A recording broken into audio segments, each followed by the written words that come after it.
ጊዜ ይመጣል። የማይሰራበት ጊዜ ማለት ሲወሰድ፣ ዕውቀት ካንተ ሲወሰድ፣ ጤና ካንተ ሲወሰድ፣ አቅም ካንተ ሲወሰድ፣ ጉልበት ምትሮጥበት አሁን ያለህበት ዘመን አሁን ማድረግ የሚገባህን ነገር ሳታደርግ ስትቀር ይሄ ሁሉ የሚያልፍና ይሄ ሁሉ የሚቀርበት ጊዜ አለ። የዛን ጊዜ መስራት አትችልም። እዚህ እያንዳንዱ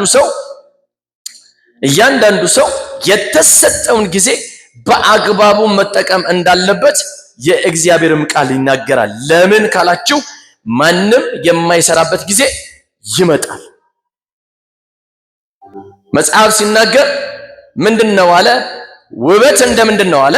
እንደ አበባ ነው አለ፣ ይረግፋል። መልክ እንደ አበባ ነው፣ እድሜ እንደ ጤዛ ነው። ምን ይላል? ይረግፋል። ስለዚህ ለዚህ ነው እግዚአብሔር ቃል ሲናገር በጉብዝና ወራት አለ። አየ ምን አለህ ማለት ነው? የጉብዝና ወራት የሚባል አለ፣ ጊዜ አለ።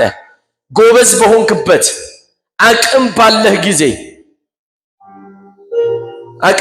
ጊዜ መስራት ያለብህን ስራ መስራት አለብህ።